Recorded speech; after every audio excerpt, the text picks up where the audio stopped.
Previously, we were exploring what meditation is, as well as why we take up this practice. And if you haven't watched those videos, I would suggest you do so before moving on, because it's going to give you some foundational understanding that will help you in the process. But in this video, we're going to look at how to practice, as well as some of the challenges that might arise, particularly for those who are new to this. And I want to begin by saying that you don't have to take up a formal or traditional method of practice. You don't have to sit still in one place with your eyes closed for a designated period of time. There are other ways to practice. Something that I like to do, for example, is either to just sit outside or to go for a walk in nature and just give my full attention to the sounds and sights and sensations. Because as we previously discussed, meditation is really just being fully attentive to the moment. And we can do this at any time, even while engaged in some activity. However, a formal or structured practice really helps us to maintain a state of mindfulness in daily life. By sitting in a quiet place, disengaged from any sort of activity where we can be more deeply relaxed and simply be attentive to the moment, it helps us to become accustomed to this state of awareness, so that it's much easier to access even during moments of activity. In fact, if you begin the day like this, you tend to carry that attentiveness throughout the day, and that will affect the quality of your day, the quality of your work, the quality of your relationships, the quality of your life. At the same time, if we practice in an informal way, by being attentive to the moment during ordinary daily activities, this also improves our formal practice. So really the optimal practice is to include both formal and informal methods. But however you choose to practice, there needs to be consistency. The more that you practice, both in terms of the duration of the practice as well as the consistency, the more receptive you become to a natural and spontaneous state of mindful awareness. It's just like anything else you practice. The more you do it, the more natural it becomes. So if you choose to take a structured practice, which is highly recommended, it's going to be best to choose a place and time where you're not likely to be disturbed or distracted. The most ideal time is early in the morning, but you could also practice at night or any time which is convenient. But regardless of what time of day, we need to be consistent to practice each and every day. Now, it's the tendency of our attention to be entangled in thought. And so much of the practice is about getting disentangled. And we can spend a great deal of time just getting disentangled before opening up to a space of clear, mindful awareness. And so the longer you sit, the more likely you are to open up to this space. Now, with that being said, most people are not accustomed to sitting for a long time doing nothing. And so I recommend that most people ease their way into the practice, to just start out sitting for a few minutes at a time, and then to gradually extend that time as you become more accustomed to the practice. But eventually you'll want to be able to sit for longer periods because the longer you sit, the more effective the practice. A common analogy is to think of the mind like a pond or a puddle which has become clouded from all of the mud that's been stirred up. And in the same way, our minds tend to be clouded by thoughts. And the aim of this practice in some regard is to allow all of that mud to settle so that the mind becomes clear. But it's not something you can force. You just have to stop stirring it up. You just have to leave it alone. You just have to become still enough that it can settle. So let's move on to posture. And what is most important is to be comfortable enough that you can relax, but not so comfortable that you fall asleep. And this is why meditation is typically practiced sitting up straight. Keeping your back straight helps to keep you awake and alert. It also helps to open up the chest and abdomen so that our breathing is more deep and full and relaxed. And if you choose to sit cross-legged, I recommend propping yourself up with a cushion or a folded blanket or some other object. And this will help to keep your back straight without so much effort. If you don't prop yourself up like this, you're much more likely to wind up slouching, which will not be very comfortable. It will restrict your breathing and can also lead to back and neck pain. Now, of course, you don't have to sit like this. The reason why meditation is traditionally practiced sitting cross-legged on the floor is because most of these practices come from parts of the world where people don't traditionally sit in chairs.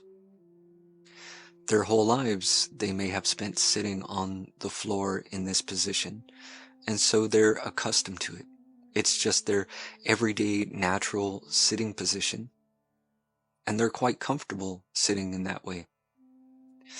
But for those of you who are not accustomed to sitting in that way, it may be very uncomfortable, and that's not going to be conducive to a relaxed practice. So it's fine to sit in a chair. Just be sure to keep your back straight. And as for your hands, simply allow them to rest gently on your knees or in your lap.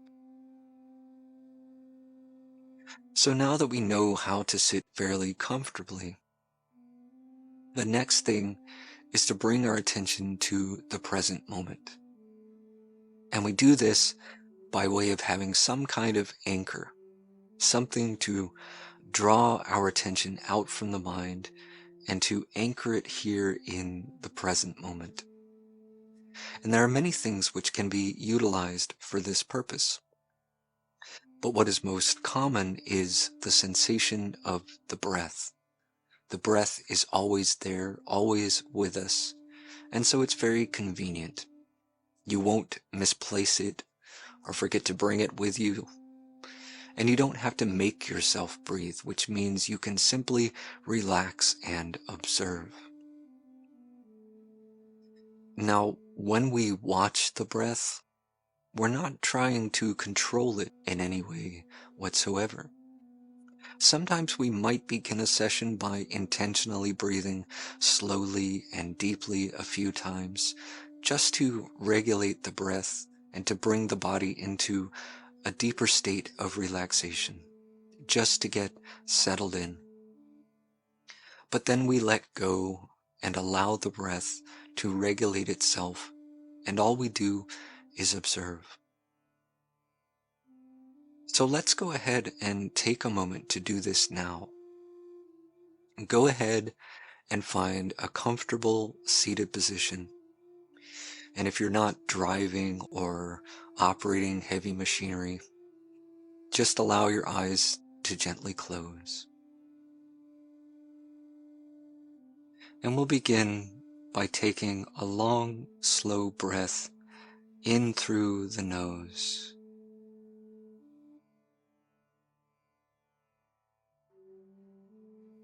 And out through the nose. Always breathing through the nose. And one more time, breathing in slowly and deeply. And releasing the breath out through the nose.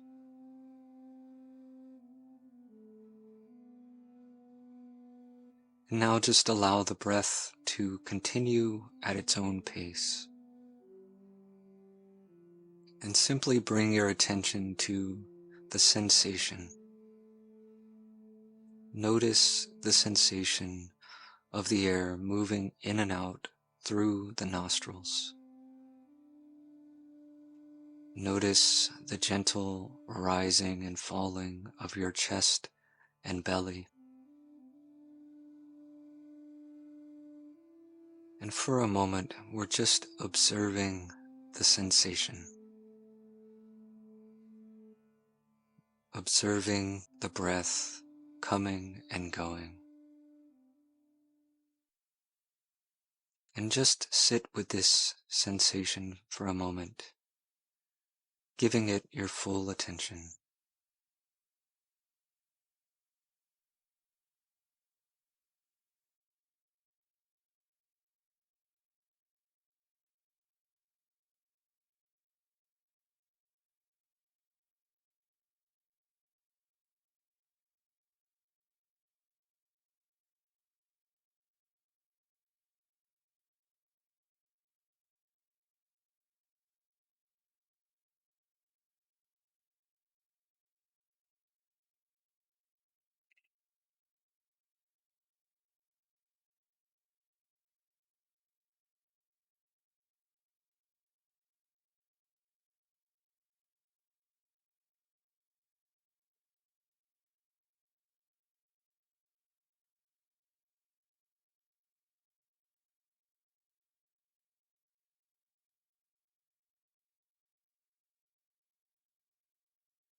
And now, go ahead and open your eyes.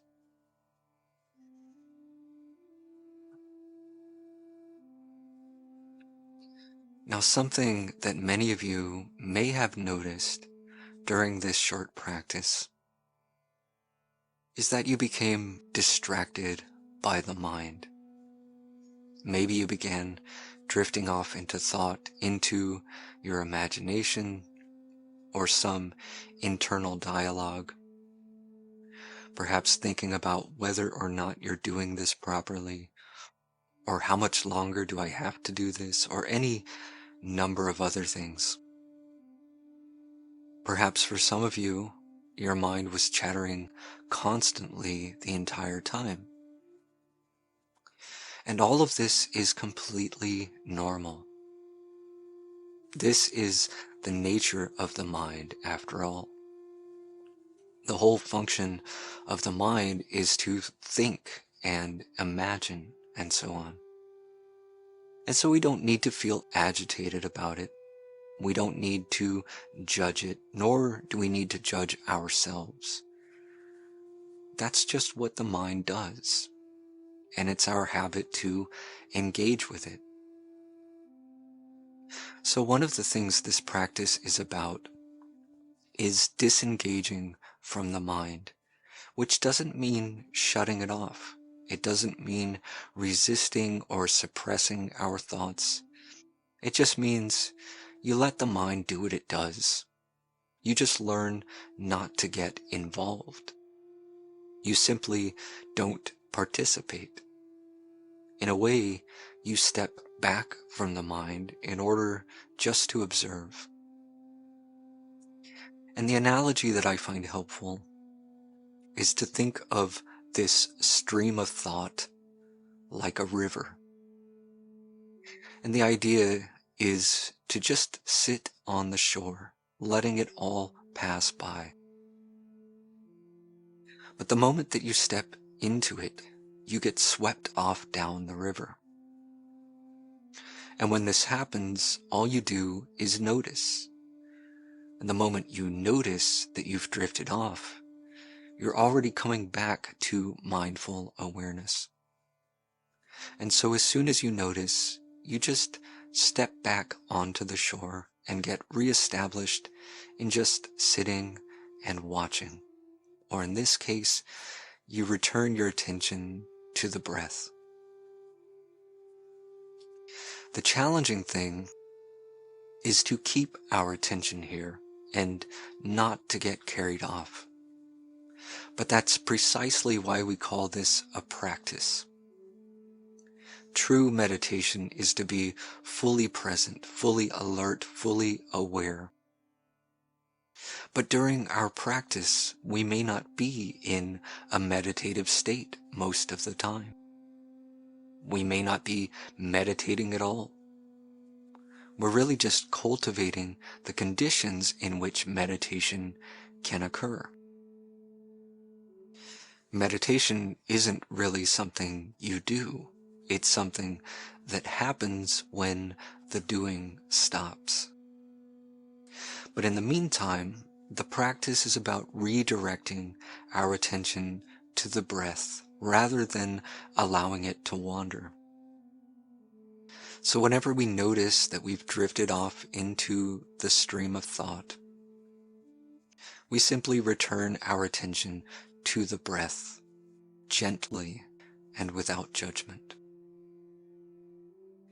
And you will find that much of the practice involves returning to the breath over and over again. I'm sure a lot of people imagine that the practice is primarily sitting still and just resting in that stillness, absorbed in a deep state of peace and serenity. But actually, most of the time, what we're doing is drifting off into thought, noticing that we've drifted, and then returning back to the breath over and over and over again. And I really want to emphasize this because so many people, when they first take up this practice, wind up feeling frustrated and discouraged because they can't seem to stay focused. They can't seem to keep their attention on the breath for more than a few seconds. So I want to emphasize that all of this is quite common and normal, especially for anyone new to all of this, but even for those who have been engaged in this practice for a number of years. We can still find ourselves getting carried away by our thoughts more than actually experiencing a clear state of mindful awareness. And perhaps it might be more helpful to approach it like this, not to expect that you're going to experience a clear and lasting state of awareness, but to understand that you're more likely to be engaged in this process of drifting off and coming back over and over again. And that doesn't mean you'll never come into that open space. It's just that it generally takes time for us to cultivate the right conditions. Or as it says in the Bhagavad Gita, little by little, through patience and repetition, the mind becomes still. It's not saying that when you sit down to meditate for the first time, everything's going to become still and silent. But little by little, through patience and repetition, gradually we become more and more present in this practice. And the key word in this is patience. The paradox is that the more we anticipate and the more that we try to force it, the more that we impede the process. Whereas the more patient you are, the sooner you arrive. So when we talk about how to practice, it's not just how you sit and where you put your attention. It's also about the quality of your attention. It's also about how you approach the practice. Whether or not you're attached to some expectation or outcome, and how well you're able to surrender, to let go and relax, and to allow everything to just be as it is. To let go of trying to control, to let go of resistance, to let go of wanting, to let go of everything, and to just be in the moment. When we sit to practice, the aim should be nothing more than to be an observer. Whatever arises, whatever we feel and hear, whatever thoughts and emotions arise, to simply observe without engaging or interfering in any way. That's the practice. Whatever shows up, can you simply observe it? Not to analyze it, not to judge or interpret it, not to grasp onto or push away, but just to remain in that still space of observation.